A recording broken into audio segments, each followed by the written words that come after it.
So if you watch my last video in regards to OCD and decision making, so last night intuitively I felt like, all right, you got to make a spreadsheet for yourself. So I called it the OCD unlock.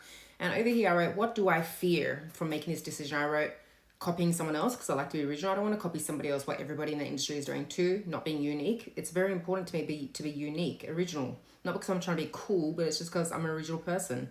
Three, not standing out and grabbing attention. As a marketer, I know that my USP and what I'm trying to do has to be attention grabbing. That's what I teach my students. You have to stand out from the crowd if you want to succeed. Four, picking the wrong niche. I don't relate. I go picking the wrong niche because my expressions and my interests constantly change. And I think that's a great quality for a person, constantly evolving. Now I wrote, what doesn't change for me? Let's get proactive, OCD people. I go, my interests that I documented, those little things that I want to teach others never change. I'm very passionate about them.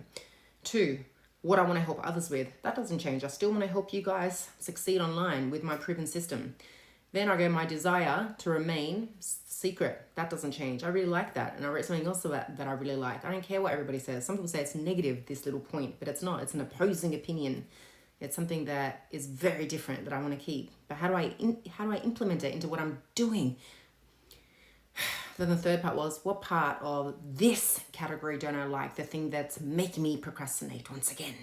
I go, I don't like being related to the airy fairy intuitive scene. Okay, yeah, I'm an intuitive, but I don't like what is related to the intuitive niche.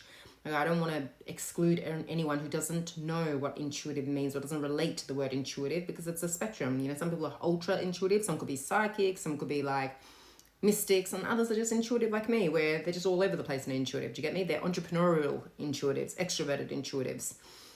And then I wrote, I don't know one thing, and I go, all right, what could it be? What could be your option? And then I've written like a few things for what my option could be if I don't want to be classified as airy fairy.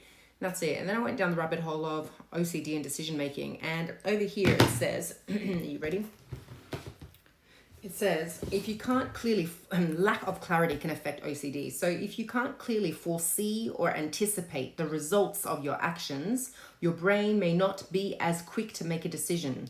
In a small study in 2015, researchers noted that the indecision in OCD was most prevalent when decision outcomes were vague or unclear to the person making the decision. Not having a clear vision of what's to come was linked to less choice consistency and a lower value placed on the decision itself. So intuitively, I've come to the decision that you just gotta make the decision. You know, you can evolve around the way. Just make sure that the mission that you have is something that you're solid about. What is the thing that you're trying to help people with? What is the thing that you're trying to achieve? Is that rock solid? Cool. Then everything along the way in terms of your mechanism to get there or your target market, that can change. You can evolve. So that's where I'm at. We're gonna make a decision today. Follow along. Sorry, I'm back. I have to read one more thing. Maximization. This is another thing that people with OCD worry about. A two-study comparison found that people living with OCD have a drive to maximize when making decisions. Hence why we don't want to make the wrong decision. We want to maximize, because in the entrepreneurial, if you're a entrepreneurial person with OCD, then you're trying to. Okay, I don't know what I'm up to. It just stopped recording. I'm recording now. All right. So if you're a person who's really entrepreneurial with OCD, then you're trying to get the max out of everything, because you know that you're a workaholic. You know you work hard, so you don't want to make the wrong decision because you're going to be putting 8 to 10 hours a day. Depending, it doesn't matter how long you work, you know you're going to be putting a lot of effort into that, and you don't want to make the wrong decision because it'll impact everything that you're doing. So maximization was a problem. Maximize refers to getting the most out of the decision. This push can ultimately keep you from making a decision as you weigh each pro and con of your choices against one another and may constantly find a but or a what if. So maximization, lack of clarity. That's it. Hope you got some knowledge from this.